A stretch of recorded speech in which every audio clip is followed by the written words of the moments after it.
నా దేశవాసులారా నమస్కారం. ఈరోజు నేను ఒక అత్యంత ముఖ్యమైన విషయంపై, ముఖ్యంగా దేశంలోని తల్లులు, సోదరీమణులు మరియు కుమార్తెలతో మాట్లాడటానికి వచ్చాను. ఈరోజు భారతదేశంలోని పౌరులందరూ చూస్తున్నారు ఏ విధంగానైతే భారతదేశపు నారీ శక్తి యొక్క ప్రగతిని ఎలా అడ్డుకున్నారో, వారి కలలను అత్యంత నిర్దాక్షిణ్యంగా అణచివేశారు. మేము మా శాయశక్తులా ప్రయత్నించినప్పటికీ కూడా విజయం సాధించలేకపోయాం. నారీ శక్తి వందన్ అధినియంలో సవరణ చేయడం సాధ్యపడలేదు. మరియు ఈ విషయం కోసం నేను తల్లులందరినీ, సోదరీమణులందరినీ, నేను వారందరినీ క్షమాపణ కోరుతున్నాను. మిత్రులారా, మనందరికీ దేశ ప్రయోజనమే అన్నింటికన్నా ముఖ్యమైనది.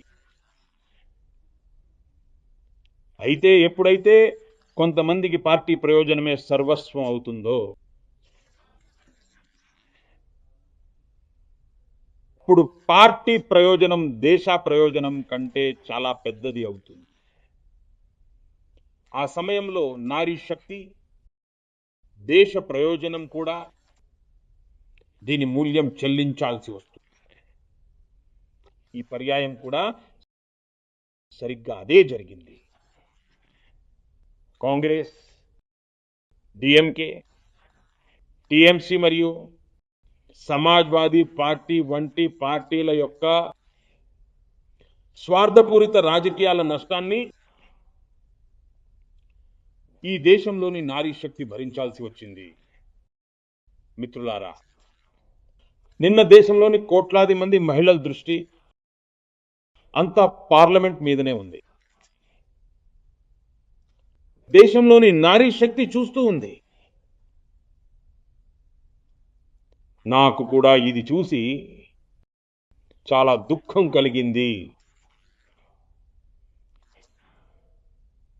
ఎప్పుడైతే ఈ నారీ హిత ప్రతిపాదన విగిపోయిందో, అప్పుడు కాంగ్రెస్, డిఎంకే, టిఎంసి, ఎస్పీ వంటి కుటుంబ పార్టీలు